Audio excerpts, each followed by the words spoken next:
मंडळी, येत्या 14 तारखेला पेडगाव फाटी इथं भव्यने दिव्य असं जंगी बैलगाडा शर्यतीचं एक आदत एक बैल असं मैदान भरवलं जाणार आहे मित्रांनो।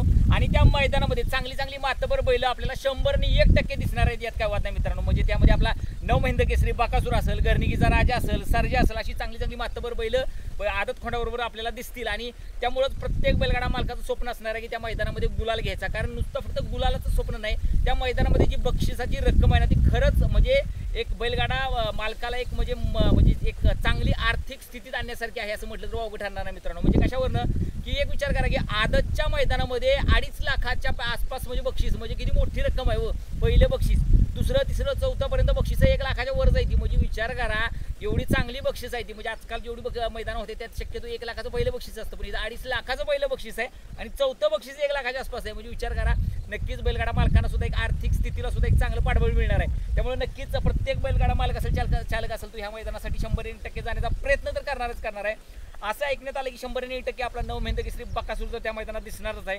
मग त्यामध्ये त्याचे संभावित पैरे कुठले असू शकतात किंवा कोणते असायला पाहिजेत असं आपलं वैयक्तिक मत, म्हणजे आपण बकासूर प्रेमी आहे तर आपण आपलं मत बी मांडायला पाहिजे।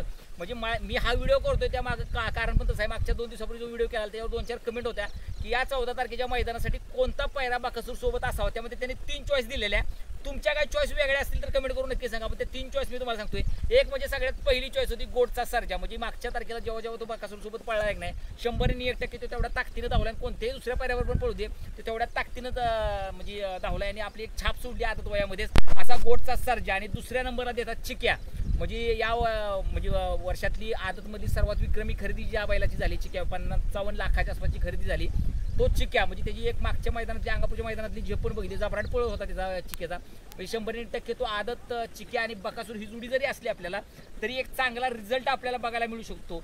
आणि त्यानंतर तिसरं नाव जे लोकांनी घेतलं ते म्हणजे एक्का, म्हणजे पेडगाव फाटीमध्ये आदत हिंद केसरी मैदानामध्ये त्याच्या जोडीला धावून जे हिंद केसरी किताब घेतला तो एक्का।